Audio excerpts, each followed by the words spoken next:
I got something pretty cool coming up. Fan of the channel, watches all the videos, and he'd really like to meet me one day. And then I decided that it would actually be quite cool to offer to take him for a few cheeky street pulls in the S14 here.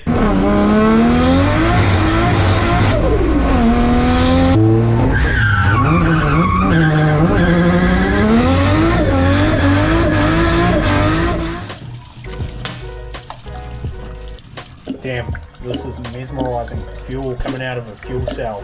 Might just be the fumes though. Right, fuel cell is empty and I've just been given new instructions to pull it out. Thank you, Joel. Can I just take to it with the grinder? Oh yeah, that's safe as. Sure, all good. There's now fuel on your subframe. Cry about it.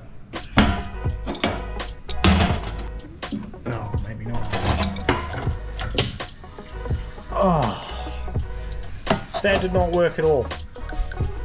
Fuel just went everywhere instead of into the... Oh, damn. Made a small wee mess everywhere, but that's empty. Please tell me I got the right size. I did not. You go far, but here's an Allen key. I'm not taking that back. YouTube things. Forward to it as well. That'll be it for this one. Cheers for watching. We'll catch you in the next one. Vlogception. You're talking me up a fair bit there, mate. What if I get out on track and just crash? This is a lot of pressure now. Good. Hi, Joel. Yeah, I'm done editing, so now I can watch Anthony work on my car. Can you pass there should be an adjustable crescent up there. Kia-ora. Oh my god, that hurts so much. Straight in the eye. Ouch. I need water. Oh my god, that hurts. Yeah, wash that out real quick. Joel's now doing it for me because yeah, nah, that wasn't ideal.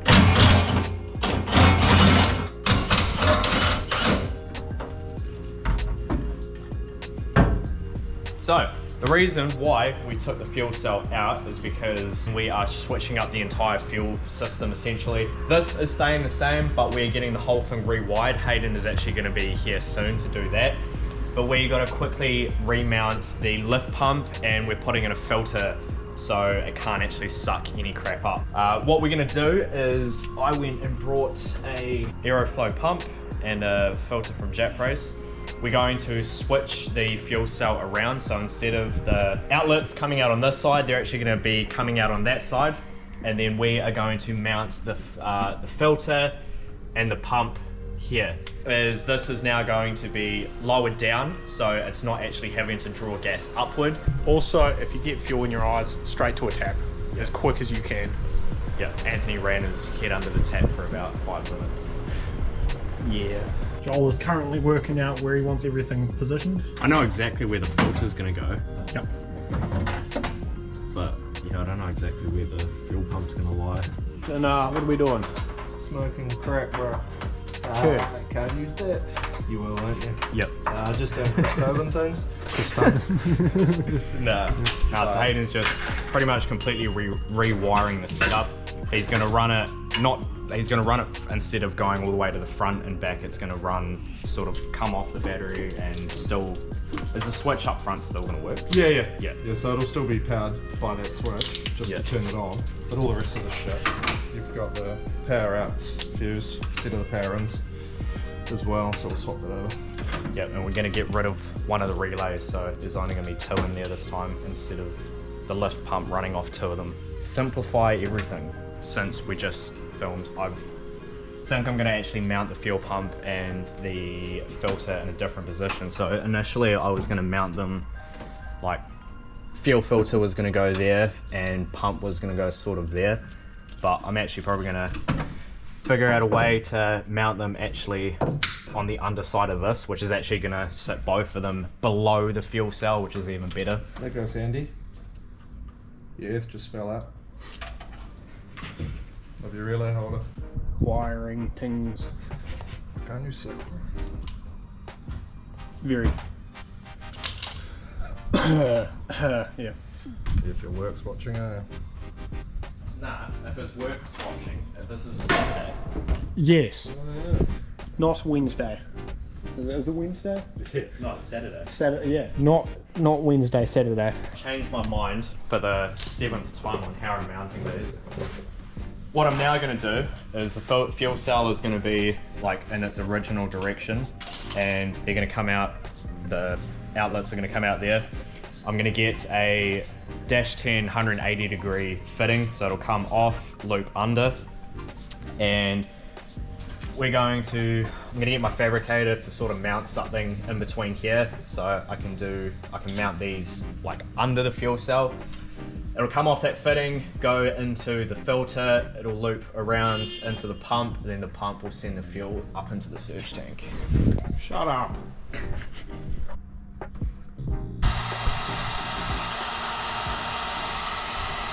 It's a new day, and we have all the fuel system fully sorted out now.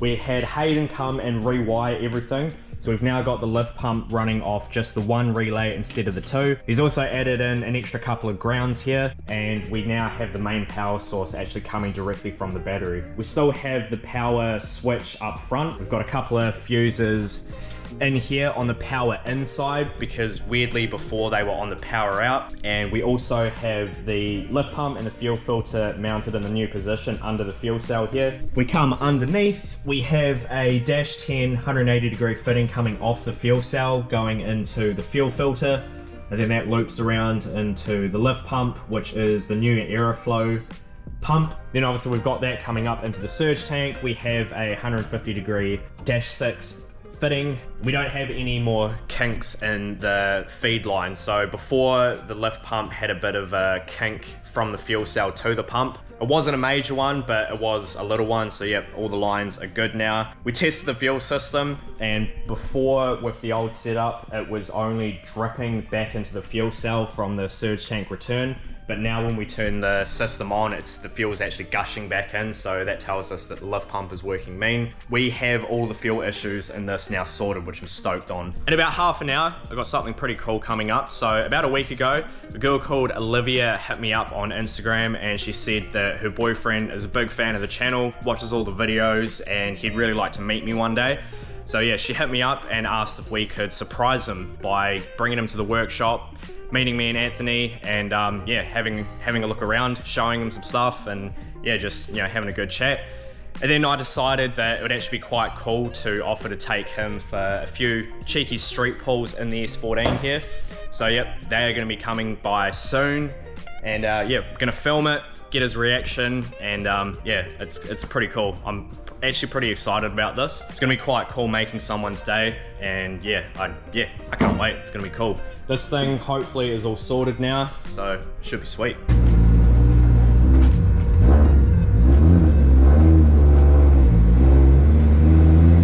Right guys, so this is Alex, and your girlfriend hit me up saying that you wanted to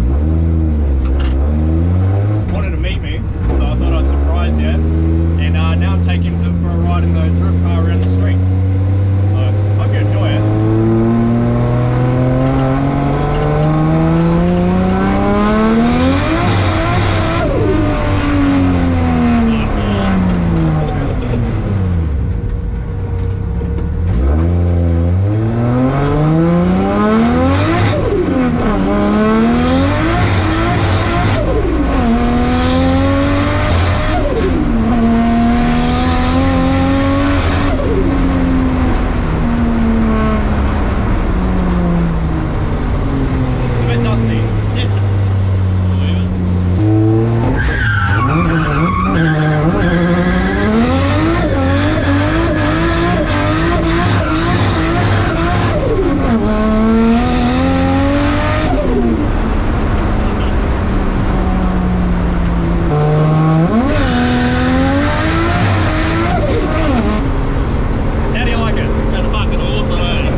a cut under like high load in third and fourth gear though. Like not too bad. It's just under like, yeah, under load in third. Like I don't know if you could feel it at a couple of times. Like yeah. So just got back from taking Alex for a ride and he was pretty stoked. So it was cool to be able to take a fan, a subscriber for a little blat around the block in this. Cheeky wee snaky up a private road. I noticed that there was a bit of a cut in third and fourth gear. You guys would have been able to notice it a few times. So I am currently trying to set up a firmware thing on my MacBook. So Corey down in Timaru can have a look over the log for me. So we'll go for another street pull and do a data log. It seems like it's a cut of some sort. So yeah, we're gonna try and figure out how to do this and then yeah, go for another drive and get a data log for him so we can hopefully figure out what's going on. But yeah, the fuel system's seems to be all sorted now. What we were having obviously the issue with is the lift pump wasn't able to keep up really.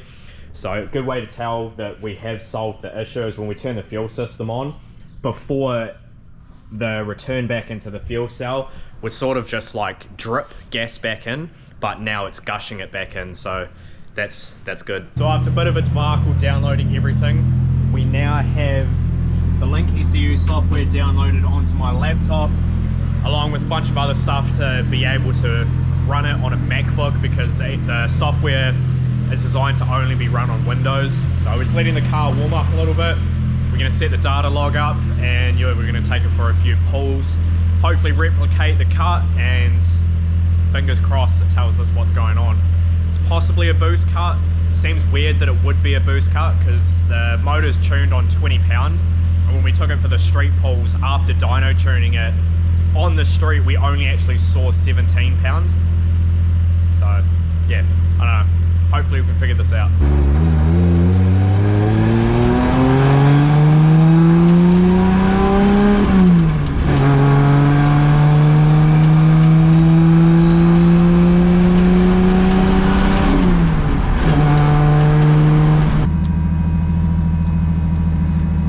I smell something. That is not a good smell.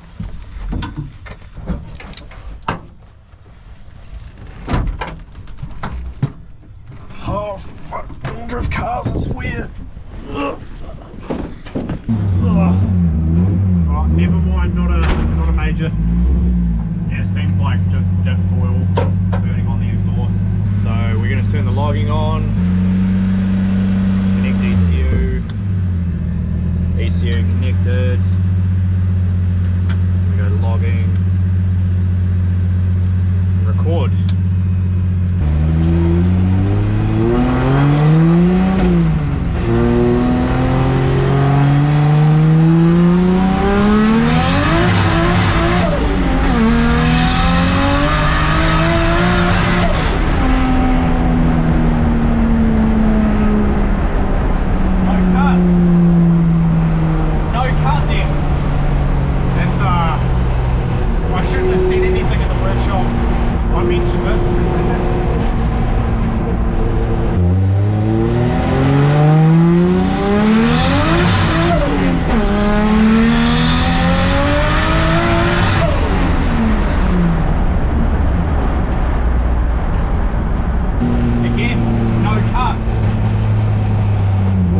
But there's a lot of dust in my eyes.